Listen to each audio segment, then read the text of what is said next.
Haroon, have a question related to agency sales calls. I've been consuming Hormozi's stuff recently where he talks about closer framework for sales calls. In the pitching phase, he says to sell the vacation, not the flight, meaning sell the outcome, not process, right? So I was confused. If I don't show the whole process, I plan on prospect. How am I going to deliver what's promising them? Will it make sense? If I'm showing them process, then I'm selling them the flight, not the vacation, right? So what do Hormozi mean by this term, the vacation and not the flight? I can't conceptualize this into my head. Just want to get my head around how to pitch the right way to increase the chance of closing after the discovery phase. Would appreciate your response. Next up says Tamer. I'm looking to improve my copywriting skills, especially around meta ads. Anyone have recommendations on a class course for this? Thanks in advance.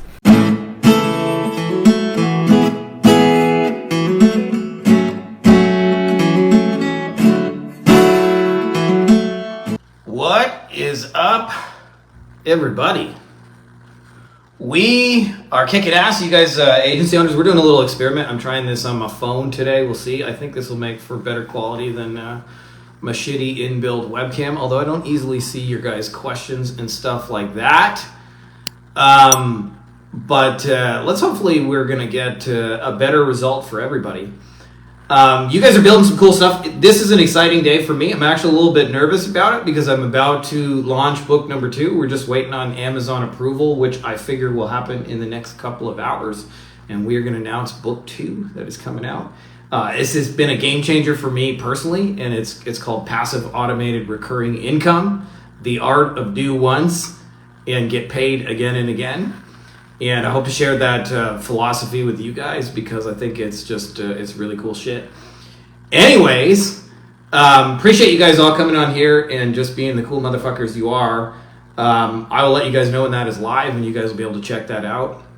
In the meantime, why don't we just get into the good stuff. I hope you guys can hear me, by the way. This is an experiment that I'm doing on my phone, but if you guys give me a thumbs up or something, just let me know I'm not rambling.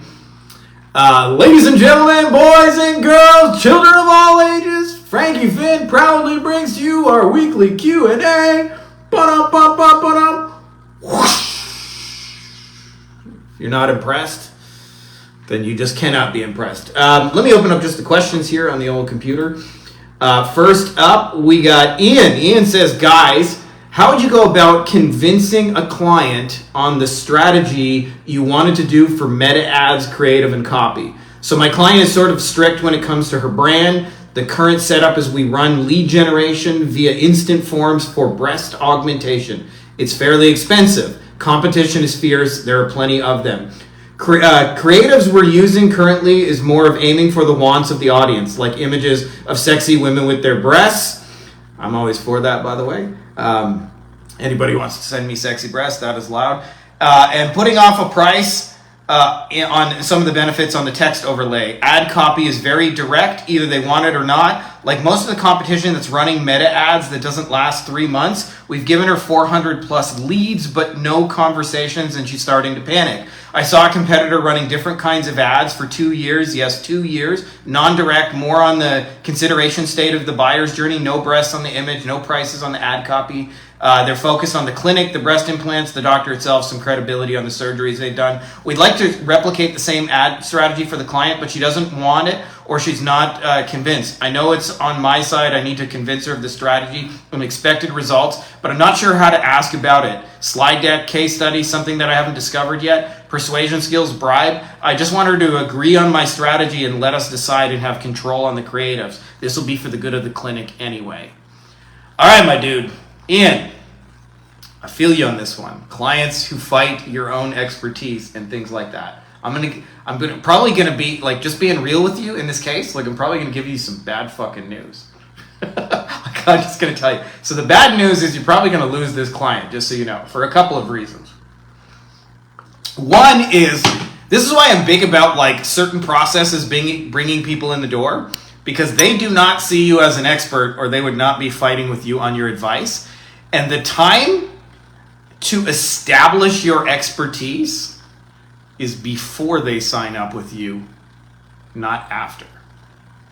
Right? So to me, like if I'm running an ad that brings people in the door, or I'm sending a cold outreach message, or I'm running some content, or I'm got a landing page with our offer or a website, I'm going to say, right on it that we believe the best way to sell breast augmentation is not to be direct and pushy and salesy, but rather to start talking about the process and what that looks like and give people information and follow up, because we'll just convert a lot more of them, even though it's a little bit slower out of the gates.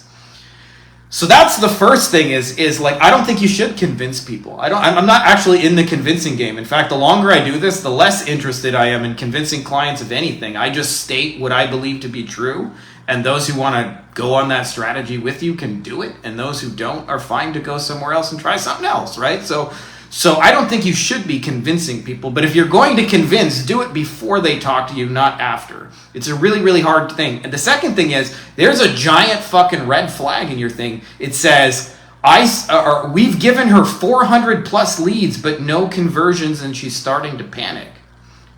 Like, that is a giant red fucking flag that person has no idea what they're doing with closing, and they probably won't make it work with anybody, because 400 leads and not one conversion? Like, these are people who like either filled out a form or requested information or actually want to talk about the thing. So there's like some serious hole in the process.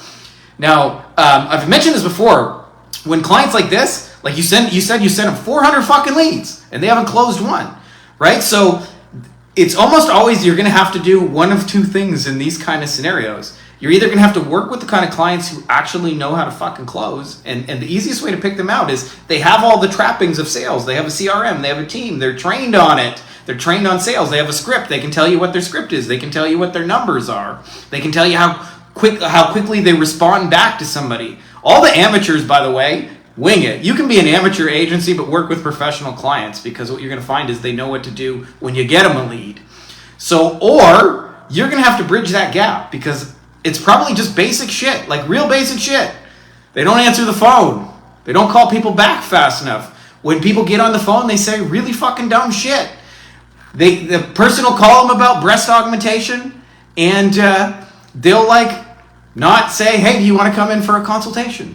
Or they'll do stuff like they take an hour and a half to message somebody back, and in that time they've already found somebody else. So I say that to you because you want to establish expertise first, and if a client sends you 400 fucking leads, like they got a serious problem in their sales process. Like, I understand that it hasn't converted, but like that's a giant red flag. Like, they got leaky bucket all over the fucking place. So this is why I say you're probably going to lose that client, because as soon as you point out like, hey, we've sent you 400 fucking leads, like, and nothing has happened, it's probably not going to go so well. No matter how much you put like polish and frosting on that, they're going to say, well, your leads suck.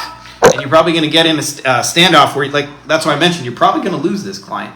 But having said that, you can take this as a learning lesson to fix your process going forward. And I would suggest two things. One, focus on getting better clients. Two, get them more pre-sold before they go in the door. Like, if you believe that's a better approach to getting breast augmentation, like, fucking tell them that before they work with you.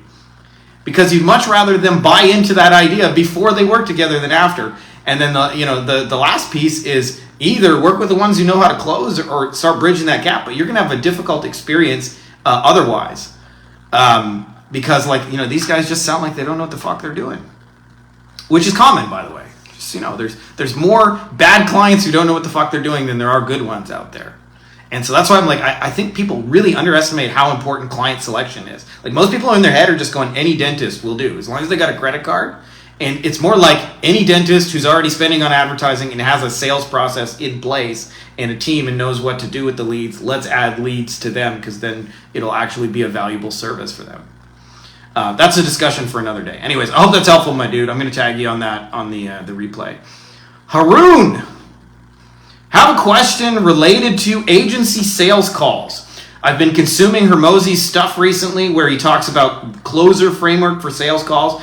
In the pitching phase, he says to sell the vacation, not the flight, meaning sell the outcome, not process, right? So I was confused. If I don't show the whole process, I plan on prospect, how am I going to deliver what's promising them? Will it make sense? If I'm showing them process, then I'm selling them the flight, not the vacation, right? So what do Hormozi mean by this term, the vacation and not the flight? I can't conceptualize this into my head. Just want to get my head around how to pitch the right way to increase the chance of closing after the discovery phase. Would appreciate your response.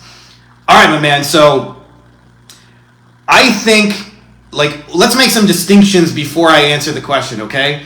So I think like low ticket things, the way you sell low ticket things, and really expensive shit like agency services don't always have the exact same process. So for example, if I'm selling a low ticket thing, I can sell it with a shit ton of curiosity. I can say, like, we're going to teach you this ABC method, and I can be super vague and super indescript, like, plus the strategy that'll do this, plus that, and you'll learn it all inside this book. And for $7.99 or $19.99, you will invest money to do that. Where people screw up is they try and do this same strategy. You see my cat chilling out in the background. What a life, huh? So anyways, if you're selling a $20,000 solution or a $100,000 solution, you better be sure they damn know, like they're going to want to know what you're actually going to do for them. So the answer is it's both. You need to sell the vacation, but at some point you will have to explain your process. What matters most is the order. And I'm going to give you an example of this using an actual plane. So let's say Frankie Fihn is visiting his hometown of Windsor, Ontario, Canada. And I fly out almost always when I do out of old Detroit, Michigan. I go across, I get shot at, I hear Eminem rapping, some Motown, some Detroit-style pizza, and I go to the airport and I fly. And let's say I want to go on vacation and go to La Paz, Mexico, which is where I live right now. And I want to go to La Paz, Mexico, because the beach is right there. It's perfectly sunny. It's paradise. Everybody's chilled out. The food is delicious. It's a fairly affordable place to live. It's expensive for Mexico, but if you're used to first world prices, it's super cheap. And all of that stuff. And let's say I want to go on vacation, okay? Well, the worst thing you can do is start the conversation with go, cheap flights, cheap flights, cheap flights, $2.99, cheap flights. Okay? And I'll tell you why, okay? Because the first thing I want to know is, do you go to La Paz, Mexico? Right? Before we establish that you are a flight provider, I want to know that you actually bring me to my destination. Now, why is that? Why do I want the flight first? Well, I want the sunshine. I want the bikini butts. I want the drinking out of a coconut, right? Like, I want that kind of life. I want to sit on the beach. I want to have the wind in my hair. I want to look like Mitch Buchanan running in slow motion on Baywatch. You probably won't get that reference, but some other people will. So anyway,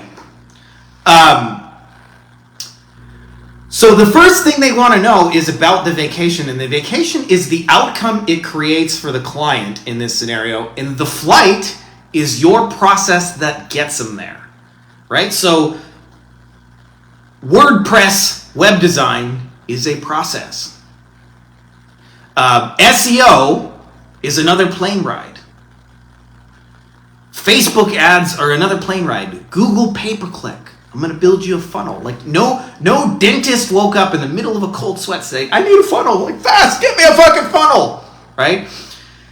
So this is why you have to start the vacation. I'll give you the ultimate example from a real life experience. When I first got into the plastic surgery space, I was struggling to sell websites for like $1,000 a piece. And I sold my flight as a flight. I said, we do WordPress web designs. And $1,000 seemed like a stretch. People fought me on that, if you can believe that, in 2007. And then I was shocked.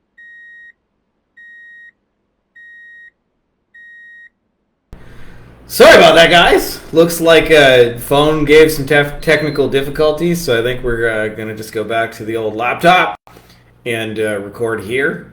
Apologize for those of you guys who we lost. I'm just going to continue ranting about what I was ranting on, and hopefully those of you guys who need the replay can get that.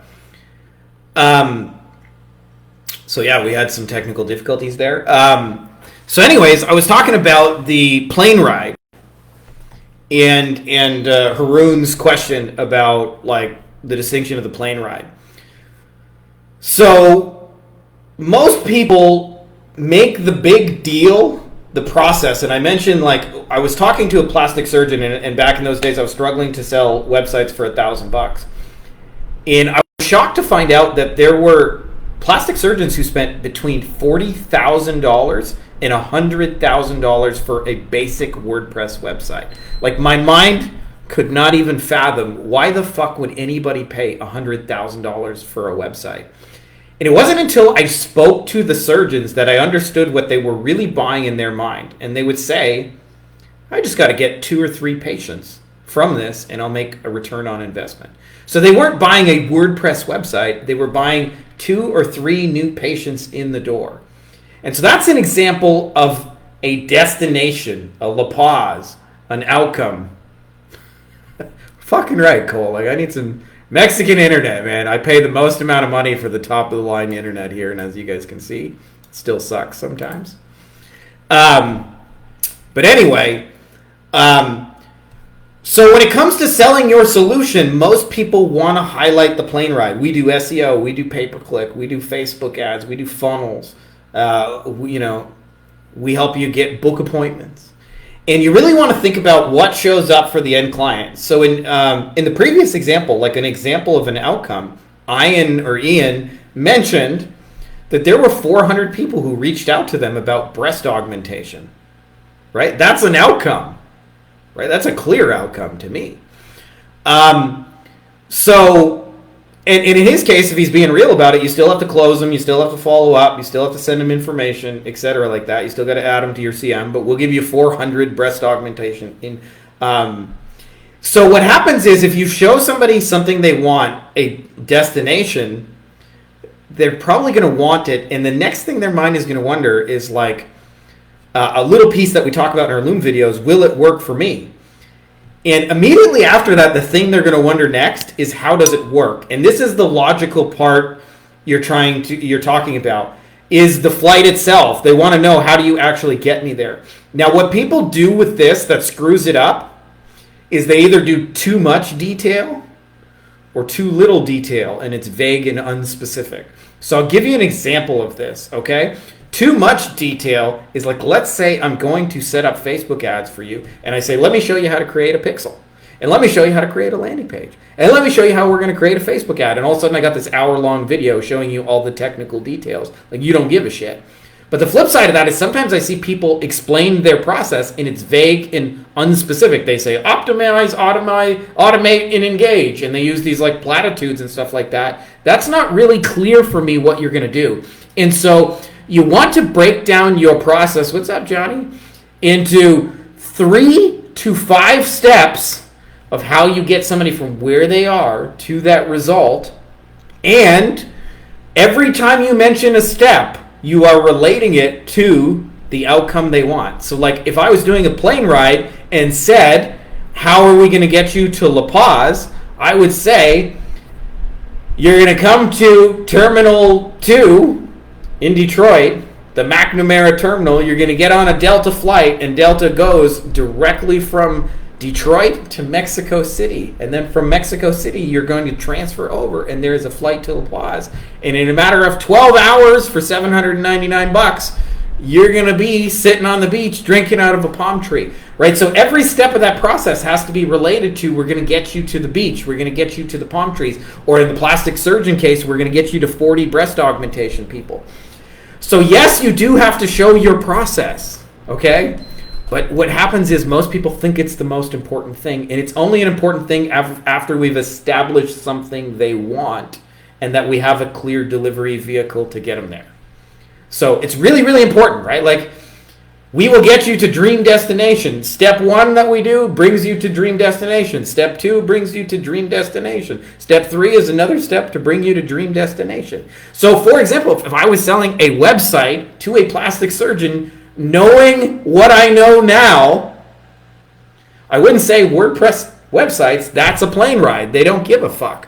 I'd say, hey, we figured out how to get you 400 breast augmentation inquiries every 3 months.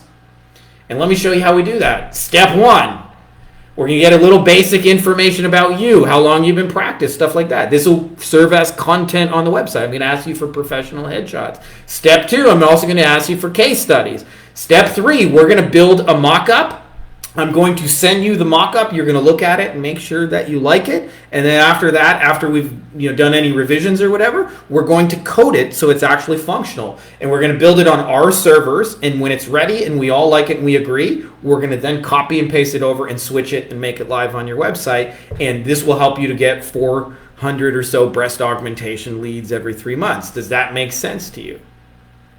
Right? So this is why, like, you want to start with the outcome and finish with the outcome, but in there must be a bridge that makes sense to them. So yes, you do talk about your process. And actually, if I was going to do that again, that pitch I just made, I would say the first thing we do is get your information, because we want to highlight the things that make you the breast augmentation doctor. Then we want to get your case studies, because we want to show people examples of your work, that you're the best breast augmentation doctor. And then we're going to create a mock-up, and we're going to make sure that we're on the same page about what it means for you to be shown as the best breast augmentation doctor. And then we're going to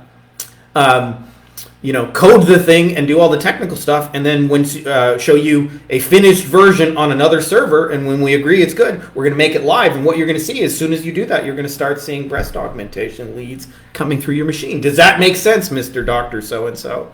So I say that to you because you need both, but most people get it wrong, and they want to talk about the thing that the client gives the least fucks about, which is you and your thing. And they ain't ever going to care about that. The doctor cares about, I'm going to get 400 opportunities to sell breast implants, some boob jobs, bonk, bonk, right? Like, that's what they want, not your thing. They don't care about WordPress design. They don't care about Facebook ads, SEO, and funnels, or your AI chatbot if you want to go new, your go high-level SaaS. So you want to figure out what outcome you're actually creating for people, and then show them we have a bridge that will bring you there. I hope that makes sense. Jason says, all I need to know is Frankie's waiting for me at the beach and I'm there. Well, dude, just throwing it out there. January 17th to 19th, we're having an event. I'm obviously going to stalk you and try and con you into coming to hang with me in person once more. Anyway, so that's that. I hope that's helpful, Haroon. I'm not sure how I'm going to link these two kind of broken videos together, but we'll do our best. Next up says Tamer. I'm looking to improve my copywriting skills, especially around meta ads. Anyone have recommendations on a class course for this? Thanks in advance. All right, I have a lot to say on this, okay? 2 things. 1, offers are more important than copy. And 2, I have some great copywriting recommendations, and they're probably not what you think. They are not modern day courses. They are books that are hundreds of years old in some cases, or I should say like 100 years old. So firstly, let me illustrate to you the difference between a great offer and a bad offer. And let's say we have 2 copywriters. Let's call them A and B, okay? Let's give them Andy and Bob, okay? And they're directly competing in the marketplace, and they have the same task. They're handed a guy, and their job is to go get a date for said guy. So Andy is the best copywriter we know anywhere that we can possibly find, and we're going to pay top dollar for him. And the guy he has to get a date for is 450 pounds. He's fucking hairy like a Yeti. He smells funny. He hasn't seen his dick in like 15 years. And he lives in his mom's basement. Okay? Now we got Andy in there, who's the greatest copywriter we know. And we're going to give Bob a guy who drives a Ferrari, runs 3 of his own business, loves kittens. He likes long walks at the beach. He can go on vacation whenever he wants. He has a private jet. He's a real romantic. He's attractive. He's charming. And Bob's just an average copywriter. In fact, Bob really only knows how to use ChatGPT. Now, the question I have for you, so which one of those motherfuckers do you think is going to have an easier time getting a date? Okay, so I'm not saying copywriting is not important. It is. But I believe that if you move your offer an inch, you'll have far more result than moving your copy 100 miles. And so if you think about this, some of the great companies in the world, like McDonald's and Apple's come to mind, they are able to have like really fucking average know-nothing salespeople because the offer does the heavy lifting, right? So like if you think about McDonald's doesn't have like professionally trained salespeople. They just have a sign outside that says, get 2 McDoohickeys for $2.99. Come on in to Frankie's $2.99 McDoohickey giveaway. Although I don't even know if you can actually eat at McDonald's for $2.99 these days. I haven't eaten McDonald's in 20 years, so you guys know. Supersize Me ruined McDonald's for me. Anyway, but McDonald's, like, they can sell that shit with a pimply-faced teenager because the offer is doing the heavy lifting. Not the copy, not the messaging, not the salesperson, the offer. Now, I think about Apple. Apple has a store. Their salespeople, like, don't get any formal sales training. Can you imagine that? Salespeople not trained on sales. Like, think about that. But why? Why does it sell? Because you can have 1,000 fucking songs in your pocket, because it plays all these apps, because it's, you know, it's got all the social media, takes pictures, it makes videos, like, etc., right? It's just worth it. It's like, it's a valuable enough offer that people want it. And so they don't need great copy. They don't need great sales. They just need somebody who can just say, yeah, it's $7.99. It comes in this box. Would you like it? So that to me is, if you want to get better at meta ads or Facebook ads or YouTube ads or whatever, get better at creating offers. And for most of you guys, the biggest thing missing from your offer is it's not clear the outcome it creates for the client. It's clear what you do to get them there, but it's not clear, like, what actually happens for them. And sometimes you got to understand, like, you know, I mentioned this before, but I think of a guy who's in our mastermind who, like, his offer was, I'll get you quality Facebook leads. And this was for an offer for attorneys. And I remember, like, there's a temptation in the marketplace to make the offer better, like by strapping an over-the-top guarantee, or I'll pay you $1,000, motherfucker, right? But what we did is we focused on, like, what actually happens for them. In this case, it was a personal injury attorney, and we got specific about what quality meant. And for them, it meant, well, they weren't at fault for the accident, because you can't win money if it was your fault. They had insurance, because if there's no insurance, like, nobody gets paid. They are inside of the statute of limitations, which means, like, there's a 3-year or 4-year period where you're still allowed to file a lawsuit, and if you go past that, like, you don't have a case anymore. The law doesn't allow you to sue somebody for some shit that happened 30 years ago. And then the last piece was that they didn't already have another attorney, right? Like, if you're signed up with someone else, can't help you. And so all we did is change the offer to, like, we're going to get you motor vehicle accident leads that are inside the statute of limitation, have insurance, not at fault, and I forget what the other thing is. But anyways, like, specific outcome is the point of that, right? Not we're going to do a process, Facebook ads. We're going to bring you an outcome, a motor vehicle accident lead with these 3 or 4 criteria. And so most of you guys are just missing that little detail. And that little detail makes the offer, because I'll tell you why, okay? A dentist does not wake up in the middle of the fucking night and go, I need some Facebook ads, I need a website. Like, they barely think about that shit. But if you say, I can get these high-end cosmetic patients to walk into your practice, sign all the forms, and have insurance, and, like, hire you to be their dentist, that matters, right? So almost always what's missing from people's offers in our space is a high-ticket transformational offer. They're just not clear on what happens for the client after you do 6 or 12 months of SEO. And I think intuitively we understand this as kids, man. Like, my broke ass growing up, whenever we wanted to make money, depending on the season, in Canada, you do 2 things. Cold season, you shovel some snow and shovel people's driveways. Hot season, you mow their grass, okay? If you sell the process, which is what most people do metaphorically in our space, you talk about shit they don't care about. You knock on their door and say, I got the lawnmower 9000, it's super filled up with premium fuel, it's got the extra filters, the tires are extra smooth, it makes a low RPM sound. No, you don't sell any of what you're doing. You just say, you want me to mow your lawn, and people can conceptualize really, really easily that, like, they want their lawn mowed. That's it. Or, let me shovel your driveway, right? They understand conceptually. And so I think we do this intuitively as kids, and then all of a sudden we learn all this sales shit, and it confuses us. Now, the second piece I wanted to mention, Tamara, is I believe the best copywriting shit is the older shit. So for me, my all-time favorite copybook is Eugene Schwartz, Breakthrough Advertising. Like, literally every time I read that book, I read it like once a year, I still learn something new. It's like, it's incredible, like, how much sense that book makes out of copywriting for me. David Ogilvy, one of the best copywriters who ever lived and sold billions of dollars of shit in the 70s.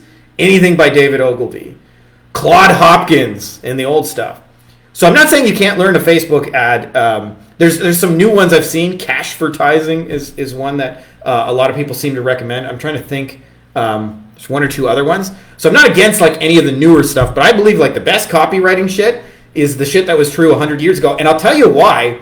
Copywriters back in the day had to work way harder than we do. Right? Like I can show a Facebook ad to somebody and they can click a button and go like opt in. Back in the day, you had to convince somebody to leave their fucking house, write a letter in the mail, fill out their information, stick that into a letter, put a stamp on it, walk to the fucking mailbox, drop it in the mailbox, send money to a stranger, and wait 6 to 8 weeks for it to show up in the mail.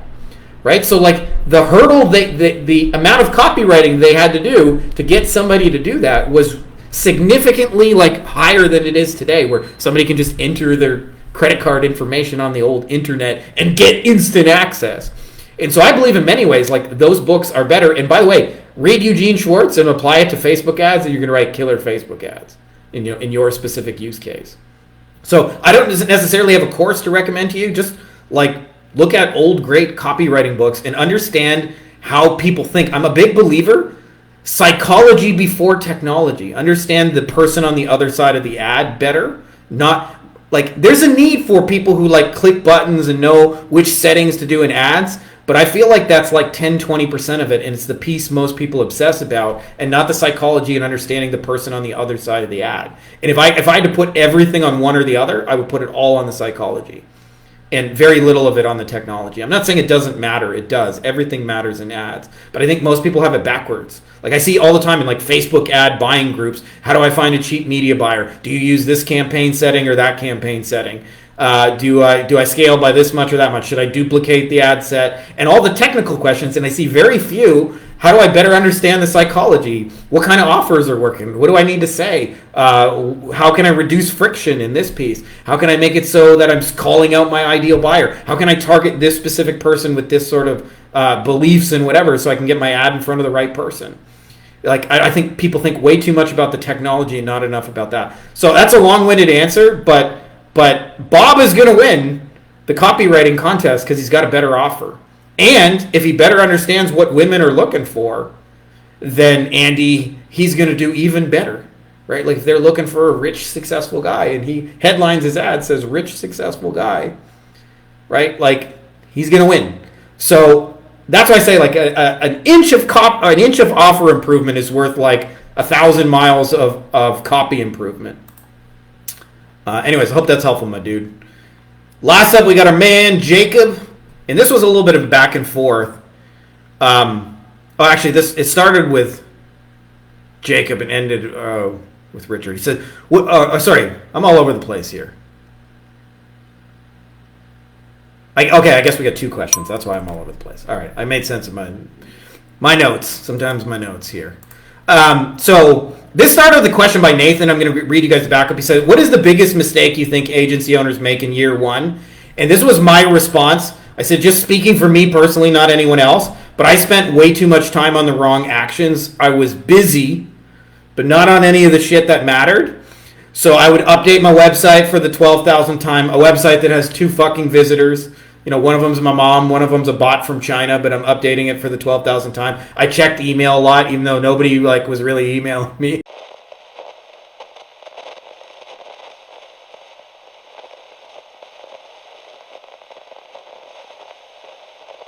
Hey guys, if you like this video, you may also like my best-selling book here, Beyond the Agency Box. It is all about scaling a digital marketing agency while eliminating meetings and phone calls. We actually sell our stuff phoneless. We don't have any client meetings, and we also hire our team entirely without meeting phone calls, which allows us to, actually kind of live a life. I've laid out the entire blueprint in everything you need to know, getting clients, onboarding, setting expectations, scaling, building a team, you name it. It has been a bestseller on Amazon now for over 5 straight years, but now you can get it even cheaper than you can get it on Amazon. So I can't tell you the exact price because it may change when this video is released, but there should be a link to it below, either in the description of the video or as well as a pinned comment. So if you're interested in that, check out that video and you can get a copy for super cheap.